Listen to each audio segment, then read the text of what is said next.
पैठण तालुक्यातील बिडकीन येथील माजी नगरसेवक तथा पंचायत समितीचे सदस्य वामनदादा साठे यांनी आज पैठण विधानसभा शिवसेना महाविकास आघाडीचे उमेदवार दत्ता गोरडे यांना जाहीर पाठिंबा दिलाय। मी वामन रामराव साठे पैठण विधानसभेमधून अपक्ष म्हणून फॉर्म भरला होता, परंतु पैठण तालुक्यामध्ये प्रचार करताना गावोगावी जिथं जाईन तिथं मला असं जाणवलं का माझे नातेवाईक असतील, समाज असेल किंवा इतर लोकांसोबत मी संपर्क साधला। त्या लोकांनी मला सांगितलं की ह्या वेळेस दादा आपलं नातं गोता असेल, संबंध असेल हे बाजूला ठेवा, परंतु दत्ता गोरडे या माणसाला आपल्याला ह्या वेळेस निवडून द्यायचंय। मला माझ्या समाजानं असेल किंवा मित्रमंडळीनं असेल वारंवार माझा आदर सत्कार केला, परंतु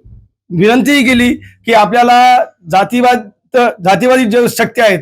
त्यांना आपल्या वेळेस हद्दपार करायचंय आणि तुम्ही मताची विभागणी करू नका आणि दत्ता गोरडे साहेबांना आपण साथ देऊ। म्हणून त्या सगळ्या मी अभ्यास केल्यानंतर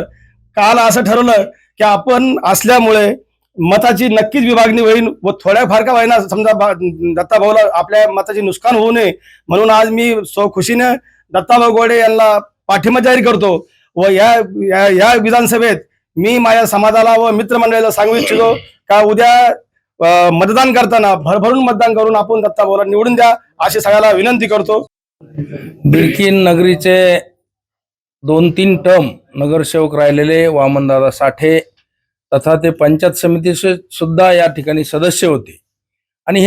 यांनी यावेळेस पैठण विधानसभेमध्ये आपला एक दलित चळवळीमधला मोठा चेहरा हे वामनदादा आहेत। बाकी समाजामध्ये सुद्धा त्यांचं चांगलं वजन आहे आणि त्यांनी उमेदवारी अर्ज भरला होता, परंतु या मतदारसंघातली निवडणूक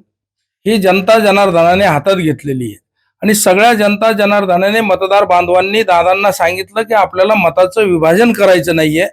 आणि या तालुक्यात जो भस्मासूर आहे याला मशालीच्या आगेमध्ये आपल्याला भस्म करायचंय।